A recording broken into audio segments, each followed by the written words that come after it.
ಸಂಪುಟ ವಿಸ್ತರಣೆ ಕುರಿತು ಅಂತಿಮ ತೀರ್ಮಾನವನ್ನ ಕೈಗೊಂಡಂತೆ ಕಾಣಿಸ್ತಾ ಇದೆ. ಇವತ್ತಿಗೆ ಸರ್ಕಾರ ರಚನೆಯಾಗಿ 1 ತಿಂಗಳು ಕೂಡ ಸಂಪೂರ್ಣವಾಗಿ ಪೂರೈಕೆಯನ್ನ ಮಾಡಲಾಗ್ತಾ ಇದೆ. ಡಿಕೆ ಶಿವಕುಮಾರ್ ಅವರು ಅಧಿಕಾರವನ್ನ ವಹಿಸಿಕೊಂಡು 1 ತಿಂಗಳಾಗಿದೆ. 14 ಜನರ ಆಯ್ಕೆ ಮಾತ್ರ ಆಗಿದೆ. ಉಳಿದವರ ಕಥೆ ಏನು? ಇರೋದು 35 ಸ್ಥಾನ, ಅದರಲ್ಲಿ 20 ಸ್ಥಾನ ಭರ್ತಿಯಾಗಬೇಕಾಗಿದೆ. ಕುರಿತ ಡೀಟೇಲ್ಸ್ ನಿಮ್ಮ ಮುಂದೆ.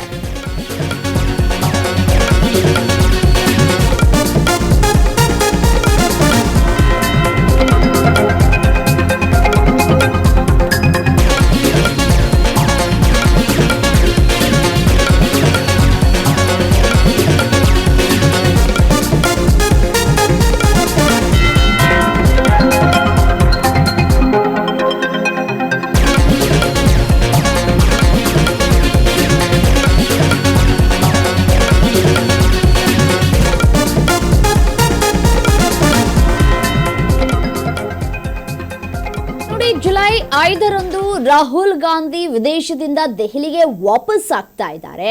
ಅದೇ ದಿನ ಡಿಕೆ ಶಿವಕುಮಾರ್ ಮತ್ತು ಸಿದ್ದರಾಮಯ್ಯನವರು ಸಂಭಾವ್ಯ ಸಚಿವರ ಪಟ್ಟಿಯೊಂದಿಗೆ ದೆಹಲಿಗೆ ತೆರಳಿಕ್ಕಿದ್ದಾರೆ ಅನ್ನುವಂತಹ ಮಾಹಿತಿಗಳು ಲಭ್ಯವಾಗ್ತಾ ಇದೆ.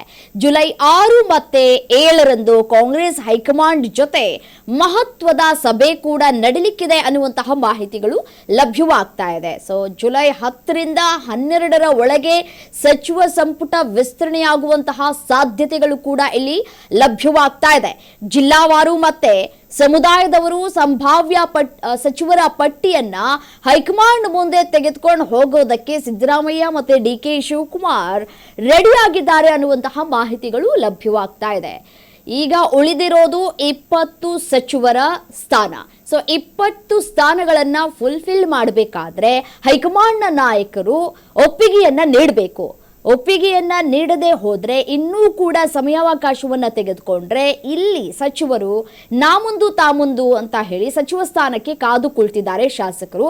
ಸೊ ಹಾಗಾಗಿ ಒಂದಷ್ಟು ಲಾಭಿಯನ್ನ ಕೂಡ ಈಗಾಗಲೇ ನಡೆಸ್ತಾ ಇದ್ದಾರೆ.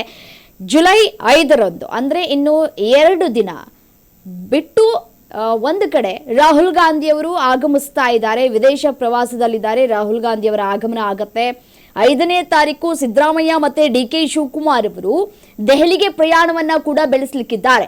5ನೇ ತಾರೀಕು ದೆಹಲಿಗೆ ಪ್ರಯಾಣ ಬೆಳೆಸಿದ ನಂತರ 6 ಮತ್ತು 7ರಂದು ರಾಹುಲ್ ಗಾಂಧಿ ಮತ್ತೆ ಮಲ್ಲಿಕಾರ್ಜುನ ಖರ್ಗೆ, ಕೆಸಿ ವೇಣುಗೋಪಾಲ್ ಸೇರಿದಂತೆ ಹೈಕಮಾಂಡ್ ನಾಯಕರ ಜೊತೆ 1 ಸುತ್ತಿನ ಸಭೆಯನ್ನ ನಡೆಸಲಿಕ್ಕಿದ್ದಾರೆ ಅನ್ನುವಂತಹ ಮಾಹಿತಿ ಸಿಗ್ತಾ ಇದೆ. 1 ಸುತ್ತಿನ ಮಹತ್ವದ ಚರ್ಚೆ ಅಥವಾ ಸಭೆ ನಡೆದ ಬಳಿಕ ಯಾರನ್ನ ಆಯ್ಕೆ ಮಾಡಬೇಕು, ಯಾರನ್ನ ಕೈ ಬಿಡಬೇಕು ಅನ್ನೋದರ ಕುರಿತು ಅಂತಿಮ ತೀರ್ಮಾನವನ್ನ ಕೈಗೊಳ್ಳುವಂತಹ ಸಾಧ್ಯತೆಗಳು ಕೂಡ ದಟ್ಟವಾಗಿದೆ. ಸೊ ಹಾಗಾಗಿ ಇರುವಂತಹ ಸ್ಥಾನ 20.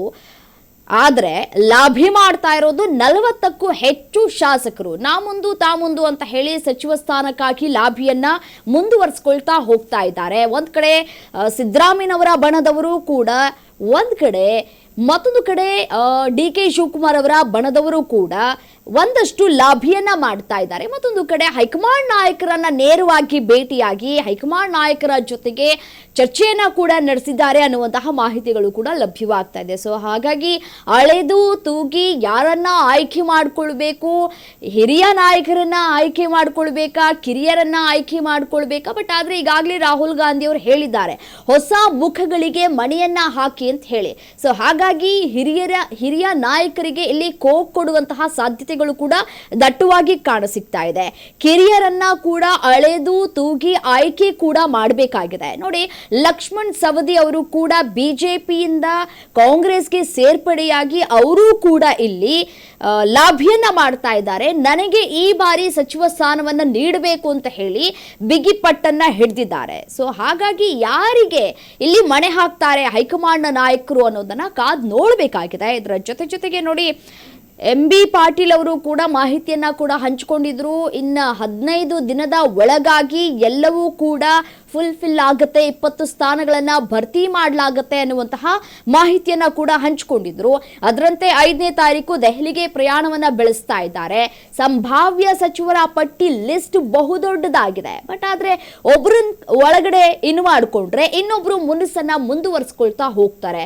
ಸೊ ಹಿರಿಯ ನಾಯಕರನ್ನ ಹೇಗೆ ಕಂಟ್ರೋಲಿಗೆ ತೆಗೆದುಕೊಳ್ಳೋದು ಅಥವಾ ಹೇಗೆ ಅವರನ್ನ ಸಮಾಧಾನ ಪಡಿಸೋದು ಅನ್ನೋದು ಸದ್ಯಕ್ಕಿರುವಂತಹ ಬಹುದೊಡ್ಡ ಟಾಸ್ಕ್. ಒಂದು ಕಡೆ ಡಿ ಕೆ ಶಿವಕುಮಾರ್ ಅವರಿಗೆ ತಲೆನೋವಾಗಿ ಪರಿಗಣಿಸ್ತಿದೆ, ಮತ್ತೊಂದು ಕಡೆ ಹೈಕಮಾಂಡ್ ನಾಯಕರನ್ನ ಭೇಟಿಯಾಗಿ ಲಾಭಿಯನ್ನ ಕೂಡ ಮಾಡ್ತಾ ಇದ್ದಾರೆ. ಸೊ ಹಾಗಾಗಿ ಅಳೆದು ತೂಗಿ ಈ ಸಚಿವರ ಪಟ್ಟಿಯನ್ನ ಫೈನಲ್ ಮಾಡುವಂತಹ ಸಾಧ್ಯತೆಗಳು ಕೂಡ ಬಹಳ ಹತ್ತಿರದಲ್ಲಿಯೇ ಇದೆ. 6ನೇ ತಾರೀಕು 7ನೇ ತಾರೀಕು ಎರಡೆರಡು ಸಭೆಯನ್ನ ಕೂಡ ನಡೆಸಿ ಈ ಸಭೆಯಲ್ಲಿ ಅಂತಿಮ ನಿರ್ಧಾರವನ್ನ ಕೈಗೊಳ್ಳಲಾಗುತ್ತೆ. ಅಂತಿಮ ನಿರ್ಧಾರದ ಬಳಿಕ 10ನೇ ತಾರೀಕು ಅಥವಾ 11ನೇ ತಾರೀಕು ಯಾರ್ಯಾರು ತಮ್ಮ ಸ್ಥಾನವನ್ನ ಅಲಂಕಾರವನ್ನ ಮಾಡ್ತಾ ಇದ್ದಾರೆ, ಅಂದ್ರೆ ಸಚಿವ ಸ್ಥಾನಕ್ಕೆ ಯಾರೆಲ್ಲ ಲಾಭಿ ಮಾಡಿದ್ರು, ಯಾರೆಲ್ಲ ಹಿರಿಯ ನಾಯಕರಿದ್ರು, ಯಾರೆಲ್ಲ ಕಿರಿಯ ನಾಯಕರಿದ್ರು, ಎಷ್ಟು ಜನರನ್ನ ಆಯ್ಕೆ ಮಾಡಿಕೊಳ್ಳಲಾಗತ್ತೆ ಅನ್ನೋದು ಸದ್ಯಕ್ಕಿರುವಂತಹ ಕುತೂಹಲ. ನೋಡಿ, ಜಿಲ್ಲಾವಾರು ಸಂಭಾವ್ಯ ಸಚಿವರ ಪಟ್ಟಿಯನ್ನ ನೀವು ಸ್ಕ್ರೀನ್ ಮೇಲೆ ಗಮನಿಸ್ತಾ ಇದ್ದೀರಿ. ಲಕ್ಷ್ಮಣ ಸವದಿ ಬೆಳಗಾವಿಯಿಂದ, ಮತ್ತೆ ಪ್ರಸಾದ್ ಅವರು ಕೂಡ ಇದ್ದಾರೆ. ಅದೇ ರೀತಿಯಾಗಿ ಅಪ್ಪಾಜಿ ನಾಡಗೌಡ ಬಾಗಲಕೋಟೆಯಿಂದ, ಸಲೀಂ ಅಹಮದ್ ಅವರು ಕೂಡ ರೇಸ್ನಲ್ಲಿದ್ದಾರೆ. ನಾಗೇಂದ್ರ ಅವರು ಮತ್ತೆ ಸಚಿವ ಸ್ಥಾನದ ಆಕಾಂಕ್ಷಿಯಾಗಿದ್ದಾರೆ. ಇದರ ಜೊತೆಗೆ ಬಸವರಾಜ ರಾಯರೆಡ್ಡಿ ಕೊಪ್ಪಳದಿಂದ, ರಘುಮೂರ್ತಿ ಚಿತ್ರದುರ್ಗದಿಂದ, ಮತ್ತೆ ಎಸ್ ಮಲ್ಲಿಕಾರ್ಜುನ ದಾವಣಗೆರೆಯಿಂದ ಪ್ರಭಾವಿ ನಾಯಕರು ಕೂಡ ಹೌದು, ಎಲ್ಲ ನಾಯಕರು. ಮತ್ತೊಂದು ಕಡೆ ಡಿ.ಜಿ.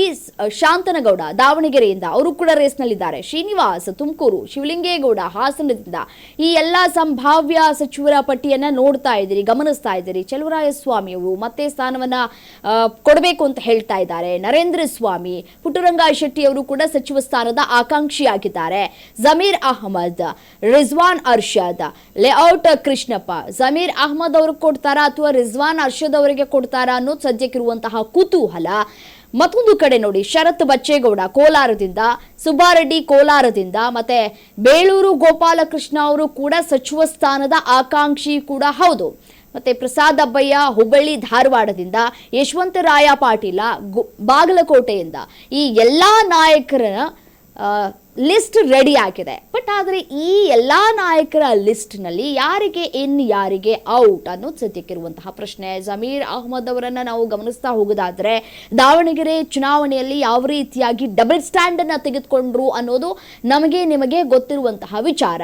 ಸೊ ಹಾಗಾಗಿ ಒಂದ್ ಕಡೆ ಸಿದ್ದರಾಮಯ್ಯನವರು ಕೂಡ ಮುನಿಸ್ಕೊಂಡಿದ್ದಾರೆ ಜಮೀರ್ ಅವರ ವಿರುದ್ಧ ಅಂತ ಹೇಳಲಾಗ್ತಾ ಇದೆ. ಈ ಬಾರಿ ಬಹುತೇಕ ಡೌಟ್ ಅಂತ ಕೂಡ ಹೇಳಲಾಗ್ತಾ ಇದೆ.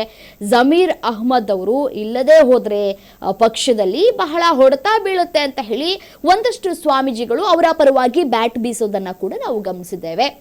ಮತ್ತೆ ಮೌಲಿಗಳು ಕೂಡ ಈಗಾಗಲೇ ಹೇಳ್ತಾ ಇದ್ದಾರೆ, ಅವರನ್ನ ಆಯ್ಕೆ ಮಾಡಿಕೊಳ್ಬೇಕು, ಪುನಃ ಮತ್ತೆ ಸಚಿವ ಸ್ಥಾನವನ್ನ ನೀಡಬೇಕು ಅಂತ ಹೇಳಿ. ಮುಂದಿನ ಚುನಾವಣೆಯನ್ನ ನೀವು ಗಮನದಲ್ಲಿ ಇಟ್ಕೊಂಡು ನೀವು ಆಯ್ಕೆ ಮಾಡೋದಾದ್ರೆ ಜಮೀರ್ ಅವರನ್ನ ಆಯ್ಕೆ ಮಾಡಿ.